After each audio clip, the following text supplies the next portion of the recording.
September 20th, 1940, Washington, D.C., a basement office in the munitions building. The fluorescent lights hummed in the windowless room where William Friedman sat hunched over sheets of paper covered in symbols. That would have been meaningless to anyone else in the building. Perhaps anyone else in the world except for the handful of cryptanalysts working in adjacent offices. His fingers were stained with ink. His eyes, behind wire-rimmed glasses, showed the strain of 18 months spent staring at encrypted Japanese diplomatic cables, searching for patterns in what appeared to be pure randomness. Around him, filling metal file cabinets and stacked on every available surface, were thousands of intercepted messages, traffic between Tokyo and Japanese embassies worldwide. Communications that the U.S. Navy and Army Signals Intelligence Services had been collecting since before anyone thought war with Japan was inevitable.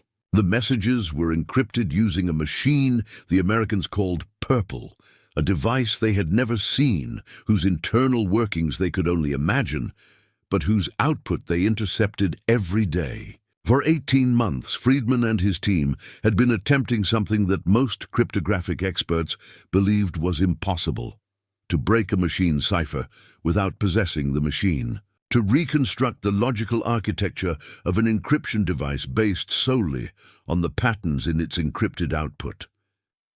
And on this September afternoon, Friedman believed he had done it. Not completely, not yet, but the breakthrough had come. The insight that would allow construction of an analog machine, a purple replica built from telephone relays and wiring and switches that could decrypt Japanese diplomatic traffic without the Japanese knowing their most secret communications had been compromised. He did not know, could not know, that this achievement would provide American leadership with intelligence that would shape decisions about embargoes, about military deployments, about diplomatic negotiations in the months leading to Pearl Harbor. He did not know that the intelligence derived from Purple would influence the conduct of the entire Pacific War, would save thousands of American lives, would contribute to victories at Midway and in the Philippines, and across the vast theater where America and Japan would fight for supremacy. He knew only that he had solved an impossible problem, had broken a cipher that should have been unbreakable, had accomplished something that demonstrated not just individual brilliance, but the power of systematic analysis, collaborative effort, and American organizational capacity when directed toward a singular goal. This moment, this breakthrough in a basement office in Washington, represented a turning point in the secret war of intelligence and cryptography that ran parallel to the better-known war of ships and planes and soldiers. It was a war fought in silence, waged by civilians who would never wear uniforms or carry weapons, whose victories would never be celebrated with newsreels or ticker-tape parades. But it was, in many ways, the most consequential war of all, because the side that could read the enemy's secret communications possessed an advantage that no amount of courage or tactical brilliance could overcome: the ability to know what the enemy was planning, what they believed, what they feared. This was power that transcended conventional military superiority, and William Friedman, a geneticist turned cryptanalyst, a civilian employee of the Army Signal Intelligence Service, had just given that power to the United States.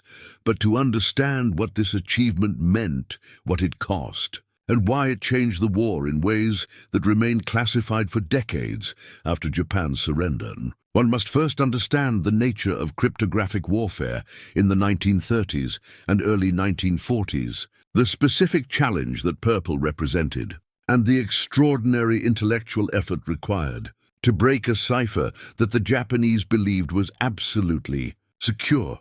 The science of cryptography entered a new era in the 1920s with the development of machine ciphers. Traditional codes and ciphers, no matter how complex, relied on human operators following written procedures, substitution tables, transposition patterns, codebook references. These systems were vulnerable to human error, to theft or capture of physical materials, to the inevitable patterns that emerged when human beings created systems of secrecy. Machine ciphers promise something different. Encryption so complex, so mathematically sophisticated, that breaking them through traditional cryptanalytic methods would be impossible within any reasonable time frame. The machines themselves became the key, their internal wiring and rotor configurations creating transformations so elaborate that intercepted messages appeared to be random noise, indistinguishable from static unless you possessed an identical machine configured identically. The German Enigma machine, which has received extensive historical attention, was one such device. The Japanese Purple machine was another, and in some ways more sophisticated. Where Enigma used rotating wheels called rotors to create its encryption, Purple used telephone stepping switches, electromechanical components that could create vastly more complex pathways for electrical signals. The Purple machine could generate encryption so variable with so many possible configurations that Japanese cryptographers were confident it was unbreakable. Even if an enemy intercepted every message, even if they knew the general principles of how machine ciphers worked, they could not decrypt the traffic without possessing the machine itself and knowing the daily key settings. The Japanese operators changed. According to codebooks distributed to embassies and diplomatic stations worldwide, this confidence was not misplaced hubris. It was reasonable assessment based on the mathematical complexity of the problem. The number of possible settings on a Purple machine ran into astronomical figures, billions of potential configurations, each producing different encrypted output. Testing them sequentially, even with mechanical assistance, would require years, decades, centuries of computation. The Japanese had every reason to believe that their highest-level diplomatic communications were secure, that the cables they sent discussing strategy with Germany, analyzing American intentions, reporting on military preparations, were safe from enemy interception and comprehension. They were wrong. But their error was not in their mathematics or their cryptographic theory. It was in failing to anticipate William Friedman. Friedman came to cryptography through an unusual path.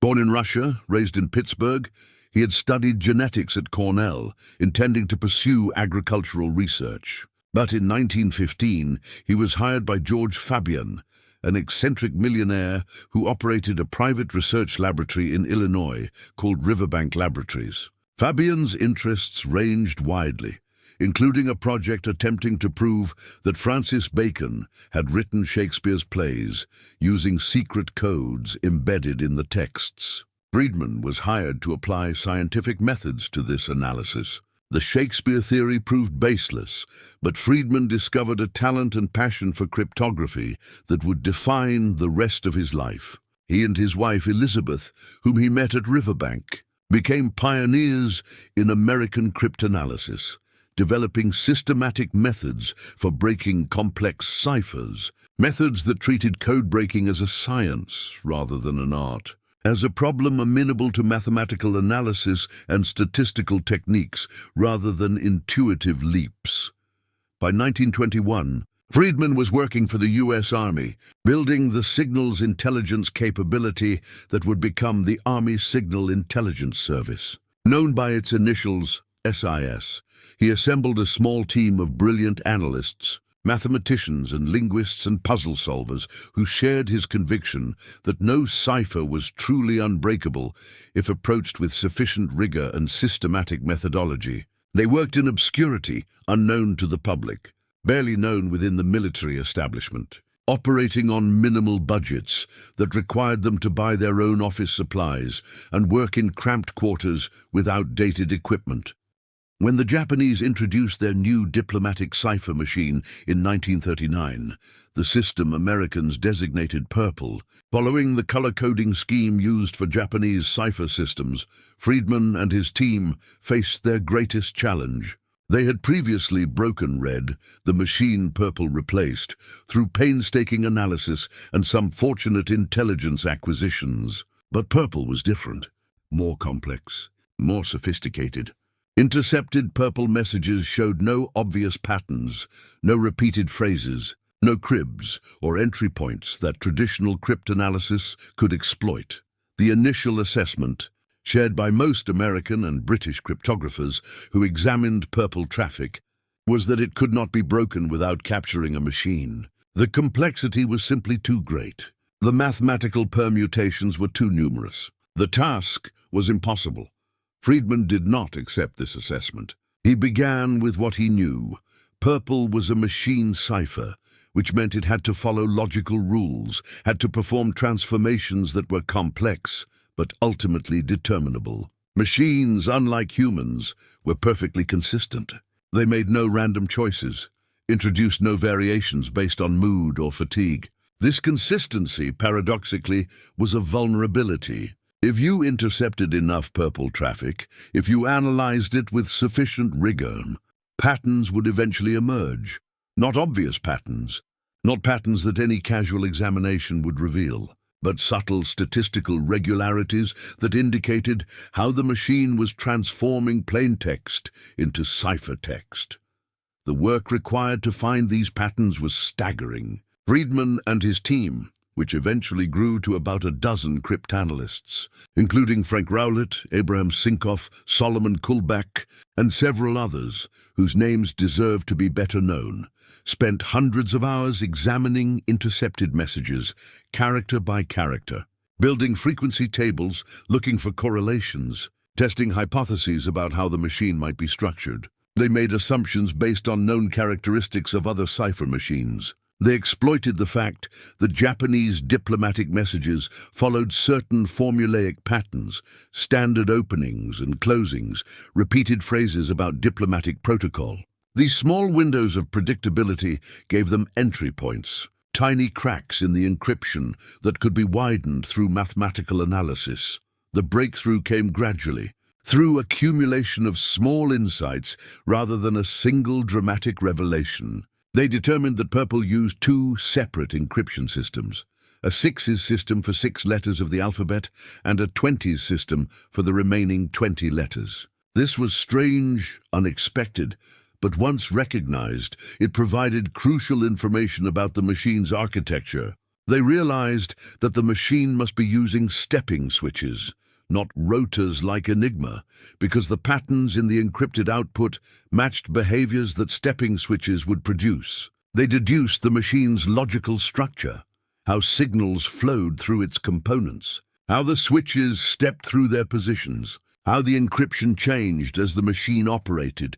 This was not guesswork. This was rigorous reverse engineering, building a theoretical model of a machine they had never seen, testing that model against thousands of intercepted messages, refining it when predictions did not match actual encrypted output, gradually converging on an accurate understanding of Purple's internal logic. The intellectual achievement was extraordinary, comparable to any scientific or engineering triumph of the era. Friedman and his team were essentially solving a multi-dimensional puzzle with thousands of pieces and no picture to guide them, where most pieces looked identical and where every placement had to be verified mathematically before proceeding. By September 1940, after 18 months of intensive work that had pushed several team members to the edge of psychological collapse, Friedman himself would suffer a nervous breakdown in 1941 from the strain. They had enough understanding to attempt building an analog machine, using telephone stepping switches purchased from commercial suppliers, with wiring and circuitry designed to replicate their theoretical model of Purple's operation. They constructed a device that should, if their analysis was correct, decrypt Purple traffic without requiring knowledge of daily key settings beyond what could be determined from the messages themselves. The test came when they fed intercepted Purple messages into their analog machine. If their reconstruction was accurate, Japanese diplomatic cables would transform from encrypted gibberish into readable plaintext. If they were wrong, if any of their hundreds of analytical assumptions were incorrect, the output would remain meaningless. The machine worked. Not perfectly at first. There were adjustments needed, refinements to the stepping sequences and switch configurations. But fundamentally, they had done it. They had broken Purple. They had reconstructed a sophisticated encryption machine through pure cryptanalysis, had accomplished something that cryptographic theory suggested should be impossible. The intelligence windfall was immediate and profound. Japanese diplomatic traffic, which had been opaque since Purple's introduction, became transparent. American intelligence could read communications between Tokyo and Japanese embassies in Berlin, London, Washington, Moscow, and throughout Asia. They could monitor Japan's diplomatic strategy, read assessments of American intentions, follow negotiations with Germany and Italy, track military preparations that were discussed in diplomatic rather than military channels. The intelligence was designated Magic, a code name that reflected both the seemingly magical nature of reading enemy secrets and the need for absolute security around the source. Magic distribution was restricted to a handful of the most senior officials in the American government and military. President Roosevelt received Magic summaries. Secretary of State Cordell Hull knew about it and used it in diplomatic negotiations with Japanese representatives, knowing their instructions from Tokyo before they presented them. Understanding Tokyo's true positions behind the diplomatic language. Army Chief of Staff George Marshall and Chief of Naval Operations Harold Stark received Magic intelligence. But the circle was kept deliberately small, and the existence of Purple decryption was hidden behind layers of security that would remain, classified for decades after the war's end.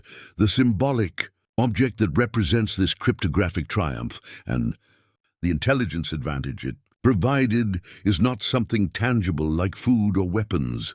It is sound. Specifically, the sound of the Purple analog machine operating, the clicking of telephone stepping switches, the mechanical rhythm of electrical contacts opening and closing in patterns that transformed encrypted Japanese diplomatic traffic into readable English text. This sound, heard only in the secure rooms where Purple decryption occurred, represented American ability to penetrate Japanese secrecy, to know what the enemy believed was unknowable, to possess information that should have been impossible to obtain. The clicking of the switches was the sound of intelligence dominance, of cryptographic superiority, of American analytical capability applied to what seemed like an impossible problem, and succeeding through systematic effort and intellectual brilliance.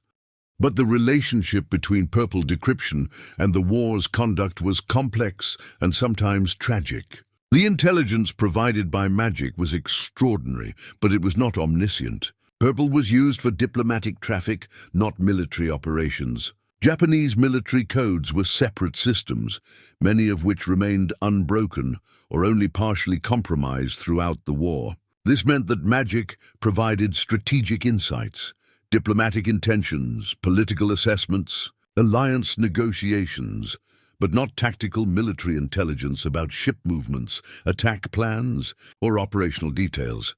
This limitation had devastating consequences on December 7, 1941, when Japanese carrier aircraft attacked Pearl Harbor. American intelligence had been reading Japanese diplomatic traffic throughout 1941. Following the deteriorating relationship between Washington and Tokyo, monitoring Japanese preparations for expansion into Southeast Asia, Magic decrypt showed clearly that war was coming, that diplomatic negotiations were failing, that Tokyo was preparing for military action. But the specific target, Pearl Harbor, and the specific timing were not revealed in diplomatic traffic. Those details were contained in military communications, in codes that American cryptanalysts had not yet broken or could not break quickly enough to provide strategic warning. The result was a disaster that Magic could not prevent. Despite having penetrated Japan's highest-level diplomatic encryption, despite reading Tokyo's instructions to its diplomats, American forces in Hawaii were surprised and devastated by an attack that killed over 2,400 Americans, destroyed or damaged much of the Pacific Fleet, and gave Japan the initiative in the opening months of the Pacific War. The question of whether more could have been done with Magic intelligence, whether warnings in diplomatic traffic were not properly heeded, Whether the distribution of magic was too restricted to allow appropriate military preparations has been debated by historians for 80 years. But the fundamental reality was that cryptographic intelligence, however valuable, could not compensate for intelligence gaps, for misinterpreted signals, for the fundamental uncertainty that characterizes all intelligence work. What magic did provide, with increasing effectiveness as the war progressed, was strategic understanding of Japanese intentions, capabilities, and perceptions. American leaders could read Japanese assessments of American resolve. They could monitor Japanese diplomatic efforts to keep the Soviet Union neutral, to secure resources from Southeast Asia, to maintain coordination with Germany and Italy. They could track Japanese morale, read pessimistic assessments that Japanese diplomats sent to Tokyo about the war's progress, understand the internal debates within Japanese leadership about whether to continue fighting or seek negotiated peace. This intelligence shaped American strategy in fundamental ways. The decision to maintain pressure through submarine warfare and strategic bombing, the choice of which territories to invade and which to bypass, the diplomatic approaches to China and the Soviet Union, the planning for eventual invasion or alternatives to invasion, all of these were informed by magic intelligence that revealed Japanese thinking, Japanese weaknesses, Japanese fears. The intelligence was not perfect, not complete, not always correctly interpreted, but it was an advantage that Japan did not have in reverse. A systematic penetration of enemy decision-making that provided context and understanding that could not be obtained through any other means. The cryptanalysts who made this possible worked in obscurity, never receiving public recognition during the war, constrained by security classifications that prevented them from ever discussing what they had accomplished. William Friedman, whose intellectual leadership had made Purple's solution possible, suffered the personal costs of his achievement. The strain of 18 months focused on an impossible problem contributed to a psychological breakdown in 1941 that hospitalized him for months. He recovered and continued to contribute to American cryptanalysis throughout and after the war. But he carried the psychological scars of having pushed himself to the absolute limits of mental endurance in pursuit of a solution that conventional wisdom said did not exist. His team, those dozen cryptanalysts who worked in basement offices with inadequate equipment and minimal recognition, were among the most consequential Americans of World War II. Though their names appear in no victory monuments, and their contributions were not celebrated until decades after their deaths. Frank Rowlett, who was instrumental in the final breakthrough that made Purple's solution possible, worked in signals intelligence for 40 years, retiring in 1965 after contributing to American cryptologic successes through World War II, Korea, and into the Cold War. Abraham Sinkov became a leader in the development of computer-based cryptanalysis, helping to transition American signals intelligence from mechanical systems to the digital age. Solomon Kullback's work on statistical methods in cryptanalysis contributed to the mathematical foundations of modern information theory.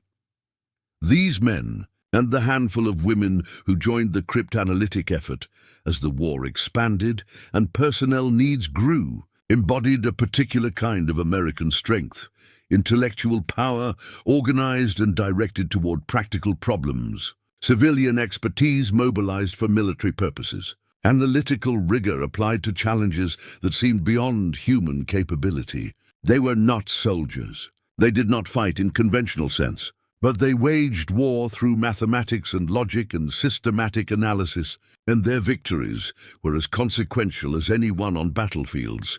The Japanese never knew, throughout the war, that Purple had been broken. They continued to use the system for their highest-level diplomatic communications, confident in its security, never suspecting that American intelligence was reading their messages sometimes, before Japanese diplomats in distant embassies had finished decrypting them. This sustained ignorance was itself a significant intelligence achievement. maintained through elaborate security measures that prevented purple-derived intelligence from being used in ways that might alert Japan to the compromise. Information from magic was never distributed in raw form, always disguised through layers of obfuscation that attributed intelligence to other sources. Reconnaissance, captured documents, interrogated prisoners, anything except cryptanalytic success. The operational discipline required to maintain this deception was extraordinary. There were instances where American forces had to allow Japanese successes, had to permit attacks or movements that magic had revealed, because acting on the intelligence too obviously or too quickly would suggest that communications were being read. The balance between exploiting intelligence and protecting its source was delicate, requiring constant judgment about which information was worth the risk of compromising the source and which needed to be set aside to preserve long-term access to Japanese planning. This discipline paid extended dividends. In April 1943, magic decrypts revealed the travel itinerary of Admiral Isoroku Yamamoto, the architect of the Pearl Harbor attack and commander of the Combined Fleet, who was planning an inspection tour of Japanese bases in the Solomon Islands. The itinerary included specific times, locations, and aircraft details. American leadership, recognizing an opportunity to eliminate Japan's most capable naval commander, authorized an interception mission. On April 18, 1943, American P-38 fighters ambushed Yamamoto's aircraft over Bougainville, shooting it down and killing him. The operation was a direct result of magic intelligence, though elaborate cover stories were created to suggest that coast watchers or reconnaissance aircraft had spotted the flight, preventing the Japanese from concluding that their codes had been broken. Yamamoto's death, attributed publicly to chance encounter rather than intelligence-driven ambush, demonstrated the power of sustained cryptographic access. The Japanese never changed purple after this incident, never suspected that their communication security had been compromised, never took the defensive measures that would have shut down American intelligence access if they had recognized the threat. This failure of Japanese security, maintained throughout the war despite numerous opportunities to suspect compromise, reflects both effective American operational security and Japanese overconfidence in their cryptographic systems. The belief that machine ciphers were unbreakable, that mathematical complexity guaranteed security, that no enemy could reconstruct a sophisticated encryption device without capturing it. This overconfidence, this underestimation of American cryptanalytic capability, paralleled broader Japanese strategic miscalculations about American society and American potential. Just as Japanese military planners had underestimated American industrial capacity and American will to fight a sustained war, Japanese cryptographers had underestimated American intellectual resources and American ability to solve problems that seemed beyond solution. The same cultural biases that led to Pearl Harbor, the belief that Americans were too soft, too divided, too focused on material comfort to fight effectively, led to the conviction that American cryptanalysts could not break purple, that the mathematical sophistication of the cipher exceeded American capabilities. William Friedman and his team proved this assumption catastrophically wrong. They demonstrated that American scientific and analytical capabilities, when properly organized and directed, could match or exceed any opponent's defensive measures. The solution of purple without capturing a machine, using only intercepted traffic and mathematical analysis, was one of the great intellectual achievements of the 20th century, comparable to any scientific breakthrough of the era. It received no Nobel Prize, generated no headlines, appeared in no contemporary history books. But it changed the war's conduct, provided intelligence that saved lives and shaped strategy, gave American leadership insights into Japanese thinking that could not have been obtained through any other means. The transformation that Purple Solution represented was not primarily in military technology or tactical innovation. It was in the recognition that modern warfare required capabilities beyond traditional military skills, that victory would depend increasingly on scientific and analytical capabilities, that civilian experts working with abstract problems in windowless offices could be as strategically important as generals commanding armies or admirals directing fleets. This was a new kind of warfare, invisible and secret, waged with mathematics and logic, where victories were measured in intelligence, gathered rather than territory, captured or enemies killed. The impact extended beyond World War II.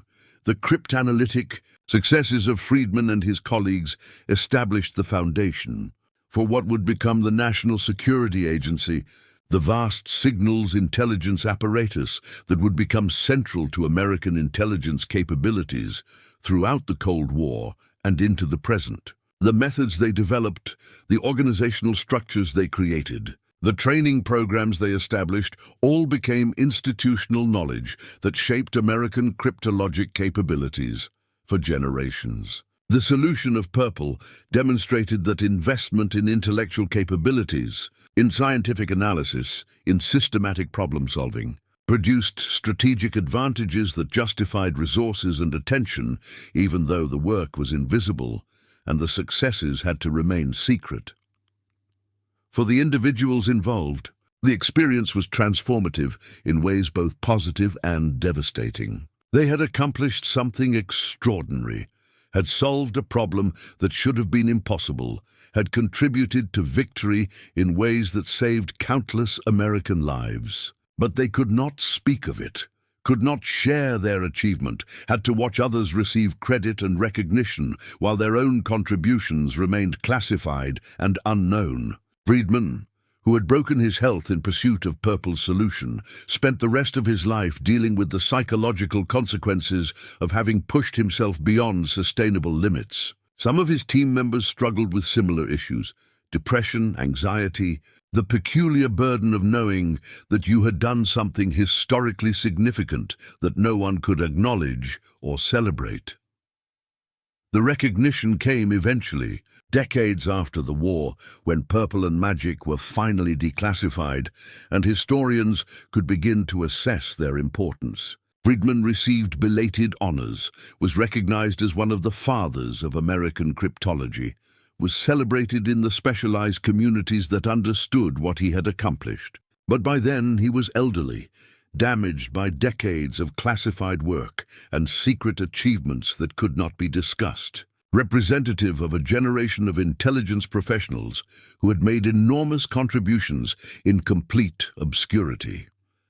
The Purple analog machines themselves, those clicking assemblages of telephone switches and wiring that transformed encrypted Japanese diplomatic traffic into readable text, were destroyed after the war, their existence erased, their technical details classified at levels that prevented historical preservation. A few were eventually reconstructed for museums and historical displays. But the original machines that had read Japan's secrets throughout the war were deliberately obliterated, along with much of the documentation of how they had been built and how they had operated. This destruction was standard security practice, but it represented the erasure of material evidence of one of America's greatest cryptanalytic triumphs, the deletion of artifacts that should have been preserved as testimony to extraordinary achievement. What remained, and what eventually became accessible to historians, were the decrypts themselves, the thousands of magic summaries that had been distributed to senior American leaders during the war. These documents, finally declassified in the 1970s and 1980s, revealed the scope and detail of intelligence that Purple Solution had provided. Reading them decades later, historians could trace how specific magic decrypts had influenced specific decisions, how intelligence about Japanese intentions had shaped American strategy, how knowledge of enemy thinking had provided advantages that were invisible in conventional military histories, but central to understanding how and why the war unfolded as it did. The ethical dimensions of cryptographic warfare, barely considered during the war itself, emerged in historical retrospect. The ability to read enemy communications provided enormous advantages, but it also created moral hazards. The Pearl Harbor debate, whether more could have been done with magic intelligence to prevent the attack, whether diplomatic warnings in purple decrypts were adequately heeded, whether intelligence was properly shared with military commanders who could have prepared defenses, remains unresolved, with historians arguing over whether the disaster represented intelligence failure or simply the inevitable friction and uncertainty that characterizes all warfare.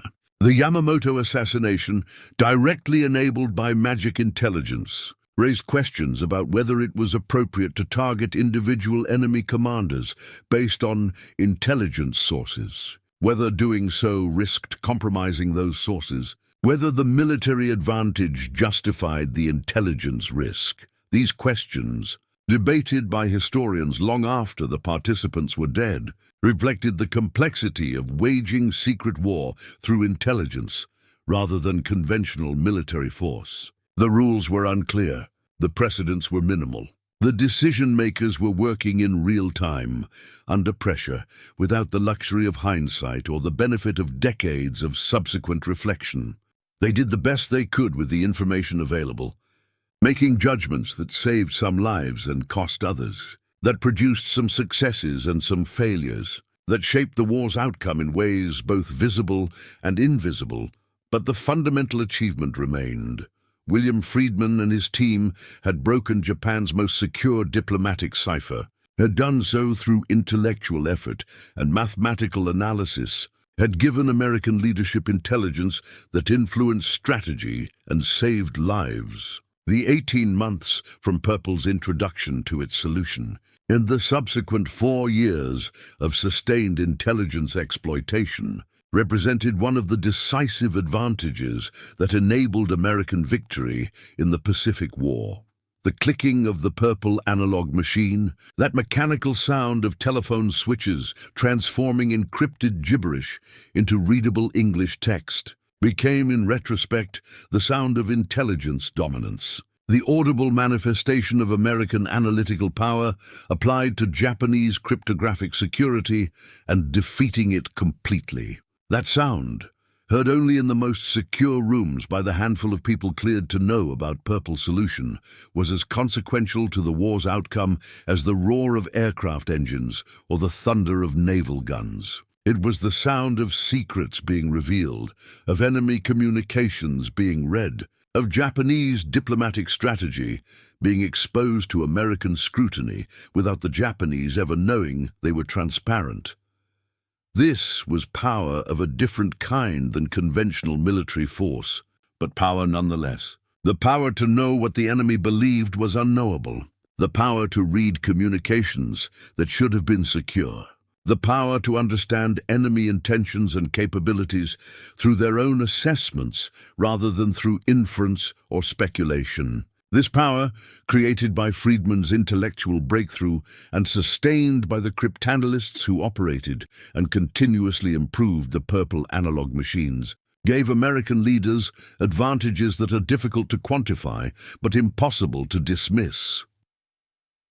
In August 1945, when Japan surrendered, ending the Pacific War without the invasion that both sides had anticipated would cost millions of lives, magic intelligence had played a role in that outcome. American leaders had been reading Japanese diplomatic assessments throughout 1945, following internal debates about whether to continue fighting, monitoring peace feelers sent through neutral countries, understanding the divisions within Japanese leadership about surrender terms. This intelligence informed the decisions about atomic weapons, about Soviet entry into the war, about what terms to offer and what terms to insist upon. It did not determine those decisions.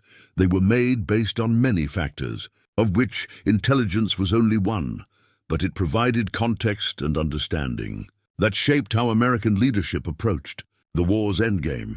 The cryptanalysts who had made this intelligence possible worked through the end, processing purple traffic until the final days, reading Japanese communications about surrender discussions, about the emperor's intervention, about the hardliners who opposed capitulation and the pragmatists who recognized that continued resistance was futile. They heard, through intercepted diplomatic cables, the internal Japanese conversation about how and when to surrender, about what terms might be acceptable, about how to preserve some elements of the imperial system while accepting defeat. And then they heard the final messages, the instructions to Japanese diplomats worldwide that the war was ending, that surrender was being broadcast, that the empire was accepting terms that would have been unthinkable 4 years earlier, when Japan had appeared unstoppable and American power had seemed weak and divided. The purple analog machines fell silent. The clicking of telephone switches stopped. The war of secrets, the cryptographic struggle that had run parallel to the conventional military conflict, concluded with Japanese surrender and American victory. The machines were dismantled, their existence classified, their operators sworn to secrecy about what they had done and what they had achieved. The cryptanalysts returned to civilian life or continued in the expanding peacetime intelligence establishment, carrying with them the knowledge of what they had accomplished, but unable to share it, unable to say that they had broken an unbreakable cipher, that they had read Japan's secrets throughout the war, that their intellectual efforts had contributed as significantly to victory as any battlefield commander or industrial worker or combat soldier. William Friedman, whose breakdown and recovery and continued service represented the personal costs of this achievement, lived to see Purple eventually declassified, to receive belated recognition for solving one of the great cryptographic challenges of the 20th century. He died in 1969, honored within the intelligence community, but largely unknown to the general public.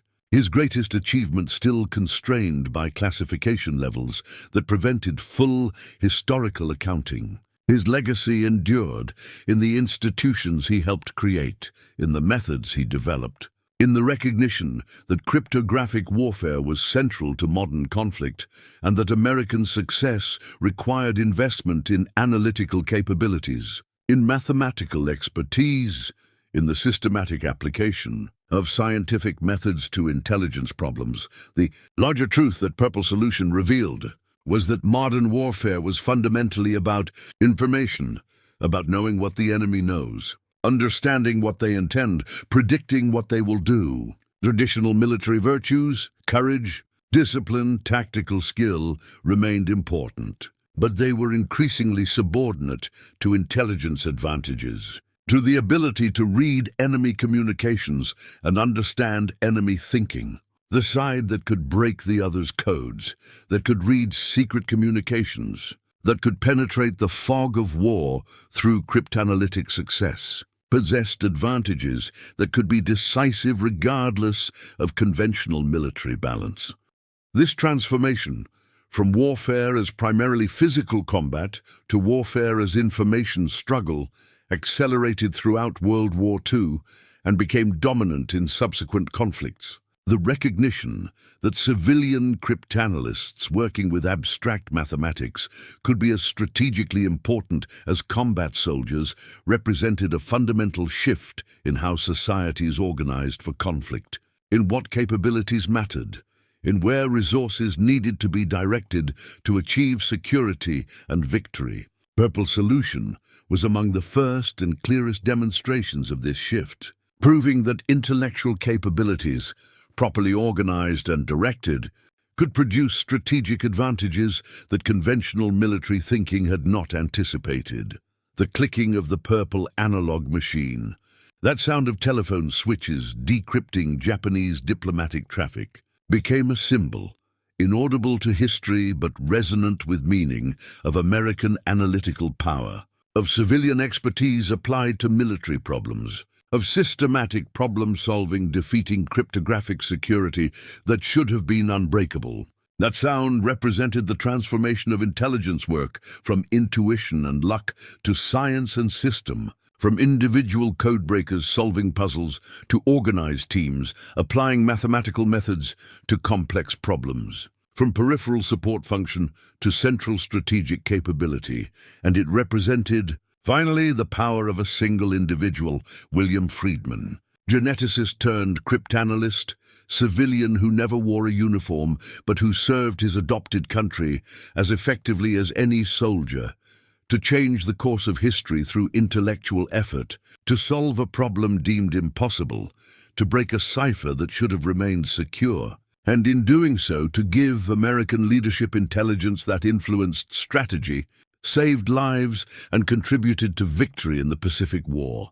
His achievement, accomplished in a basement office over 18 months of intense analytical work that broke his health and his mind, demonstrated that individual brilliance, when supported by organizational resources and directed toward clear objectives, could produce results that changed wars and shaped history. The 18 months from September 1938, when Japan introduced purple, to September 1940, when Friedman's team achieved their breakthrough, represented a race between Japanese cryptographic security and American analytical capability, a race that Japan did not know it was running and therefore could not win. And the subsequent 4 years of sustained intelligence exploitation, from purple solution to Japanese surrender, demonstrated that cryptographic advantages, once achieved, could be maintained and leveraged into strategic benefits that influence the war's conduct at every level, from tactical operations to strategic decisions about how to pursue victory and what terms to demand for peace. This is why purple solution mattered. This is why William Friedman deserves recognition as one of the most consequential Americans of World War II. Despite his obscurity, despite the decades of classification that hid his achievement, despite the personal costs he paid for solving an impossible problem, he broke Japan's unbreakable cipher. He gave American leaders the ability to read enemy secrets throughout the war. He changed the conflict's conduct in ways both visible and invisible, ways that saved American lives and shaped American strategy and contributed to eventual victory. And he did it through the power of mind, through mathematical analysis and logical reasoning and systematic methodology, through intellectual capabilities that represented American strength of a kind that enemies had not anticipated and could not counter. The clicking of the purple analog machine, transforming encrypted secrets into readable intelligence, was the sound of American power expressed through cryptanalysis, the sound of victory achieved through knowledge rather than violence. The sound of a single cryptanalyst and his small team changing history by breaking a cipher that was never supposed to break, solving a problem that had no solution, knowing what the enemy believed could never be known. That sound, silent in history, but echoing in the consciousness of those few who heard it and understood what it meant, was the sound of intelligence warfare won, of cryptographic dominance achieved, of American analytical capability proving equal to any challenge, any cipher, any problem that needed solving to secure victory and vindicate the belief that free societies, properly organized and directed, could match or exceed authoritarian opponents in any domain of conflict, including the secret war of codes and ciphers, where victories were measured in secrets revealed and intelligence gathered rather than enemies killed or territory captured. This was William Friedman's war. This was his victory, accomplished in silence, recognized too late, paid for with psychological damage that lasted decades, but accomplished nonetheless and consequential beyond measure, and worthy of remembrance as one of the great achievements of American intelligence, of American science, of American determination to solve impossible problems through systematic effort and intellectual power applied without restraint, until the solution emerged and the enemy's secrets lay exposed and the course of history bent, slightly but decisively, toward victory.